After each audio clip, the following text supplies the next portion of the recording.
I was wandering in the street and some of the boys saw me and gradually they came to me. And actually I did not try anything for developing this institution. The boys did it. They are all educated, they are not fools. Mr. Howard is MA.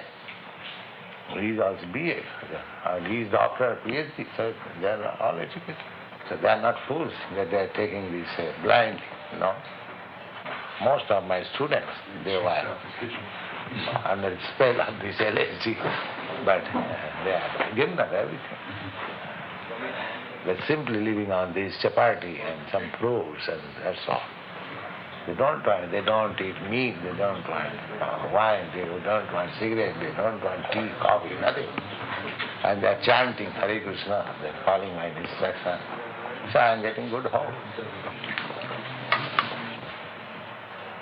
Swami is eating upstairs? Yes.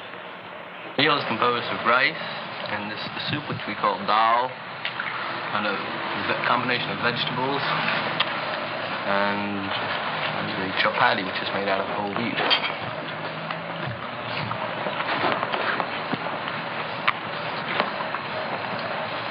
You see, it's all vegetable and grain.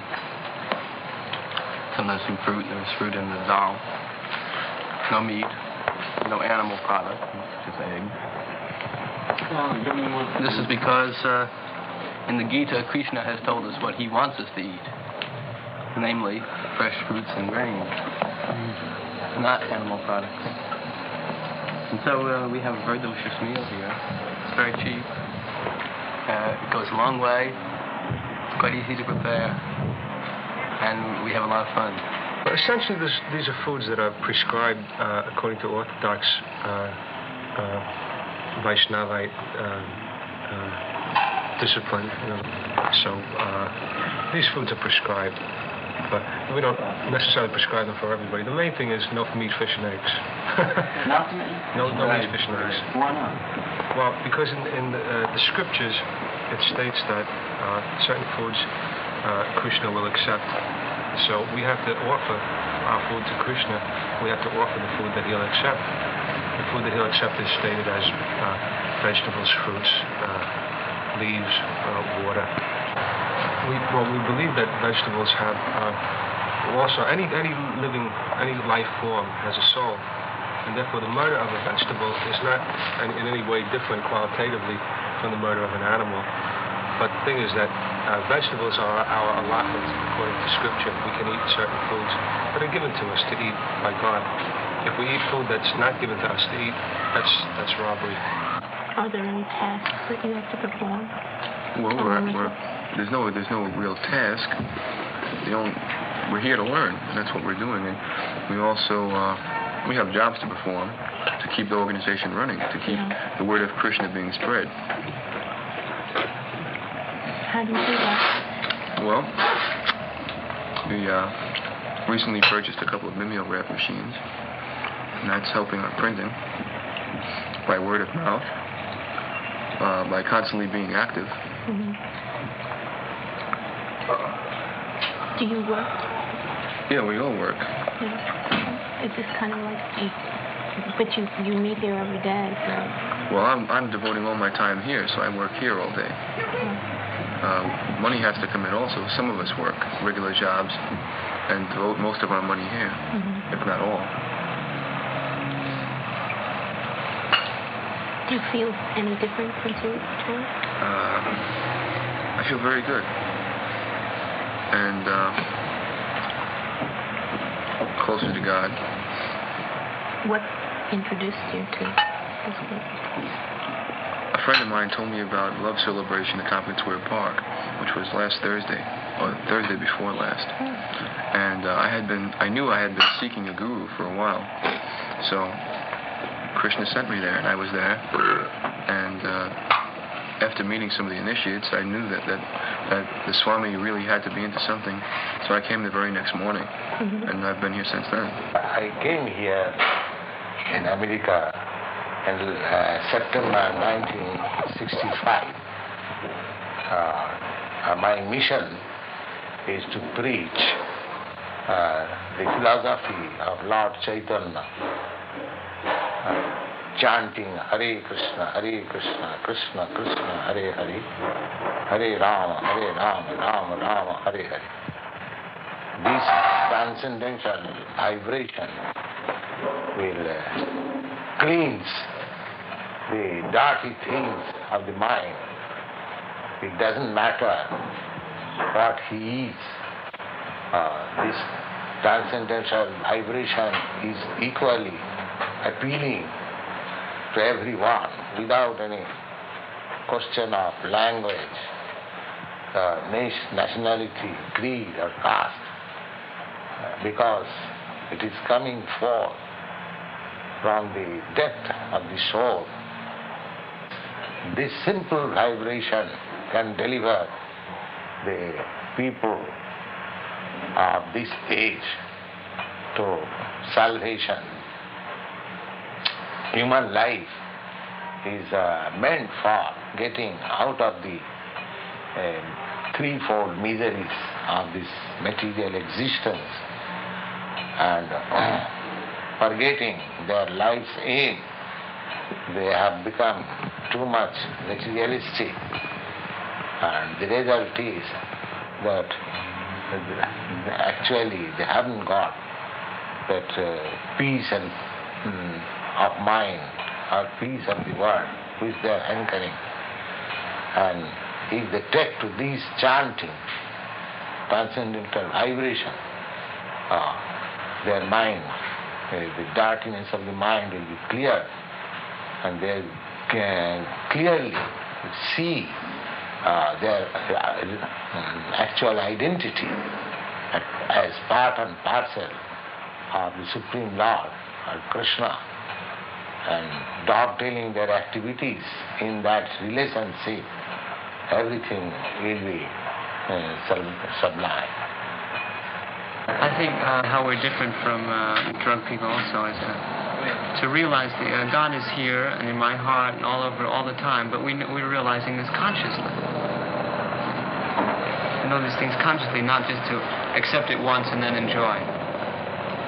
To know this moment to moment. Well, I've only tried marijuana, but I've never taken anything else. You might say I was fortunate enough to have my self-realizations and other changes without drugs. Perhaps Leary and some of the drug followers, they are functioning high on a low level, and we are functioning high, and we are functioning low on a high level. Could you explain that? You get that? They're functioning high. They're this feeling, this sensual perception, which is extended so far, but they're enjoying foods and they're enjoying their incense and colors and all these things. This anybody can do. And we are not enjoying these things, but we are functioning on this high level, on the level of God. But we must consider ourselves as the gopis, so that we can love Krishna that much more, that we devote our whole lives to Krishna, and we must consider ourselves as females, you see. But let's be careful. It takes many, many lifetimes of perfection to get to be a gopi. Yeah. One has to be the supremely developed, perfect in perfection to be able to qualify as a gopi. This is the ultimate. But the reason that one of the people mentioned before that being feminine is that when the masculine love and the feminine are love, and that you are feminine so that you can be loved by Krishna. Well, does this have anything to do with being celibate, or This has to do with heterosexual, or that the supreme being, of course, is male because he is Purusha, as they say in Sanskrit. That is, he is the origin, he is the creator. He is the seed, he plants the seed in the material universe of which we are the result. Therefore, we are the feminine. this is not Whole material creation. Well, are He you is the celibate? Supreme Father. That has nothing to do with it. Yeah. I may be, I may not be. This has nothing to do with it. I just came in and I was tired, and they said, if you're tired, go to sleep. Lay down here. I mean, it's your first day, and this is your first chanting session. Yeah, this is the first time that I've been into it at all. I came about the 1st of August. Ray was here a little earlier, I believe. I came around the middle before. And then others, of course, have come within the last week. Right. But one thing which usually happens, those who come like this, they come and they just never go. Once you come, you stay. Because the Swami has something which you are looking for. The first thing they did for us was give us our method of chanting, which is so powerful a method that it will work for anyone. In other words, you don't need to be the one person in a million who can really be successful in meditation yoga, where you have to spend years at that discipline without getting any place and then finally achieve it. Our method is so powerful that it will work for anyone in 2 days. Should I bow down when I don't feel anything? Should I say these words when I don't feel anything? He says yes, because this is a training. You see, you want to train yourself, and this is the most important. And then you'll gradually just fall right into it if you work hard at it. You must go. You must practice, and this is the main thing, and then you'll become entrapped in it. So how about now? Do you feel silly? Excuse me? Do you feel uncomfortable? Oh no, I see all this practicing and work was, it just had to be done in order to where I am now. Anyone who chants Hare Krishna, have you got the whole chant? That's a special evocation. Just the same as we're all sitting here, but if I call Stanley, that's not the same as calling you. But if I call your name, then that shows my attention is riveted on you. So by riveting our attention on Krishna, we are able to use, in other words, if I meditated on the word Raymond, that wouldn't be the same at all. The word Krishna is God. The word Raymond, at least to mine how I say the word Raymond, is not. Well, you have to concentrate on the words. You have to be sincere with the words. You have to surrender yourself to these words. And through this takes practice. It's not done in one session.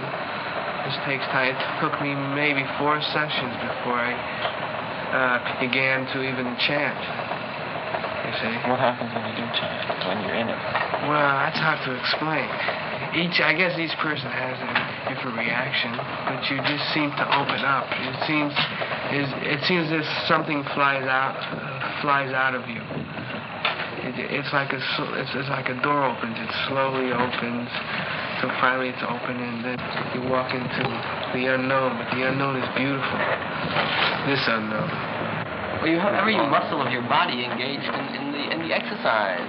You're singing, you're dancing, your mind is fully engaged in thinking about God. And what more can there be? This is the full aim of any kind of yoga. It's to concentrate the energy to a point. And in this kirtan, your energy is concentrated on one point, God. Hare Krishna, Krishna Krishna, Hare Hare, Hare Rama, Rama Rama, Hare Hare. What more could you want?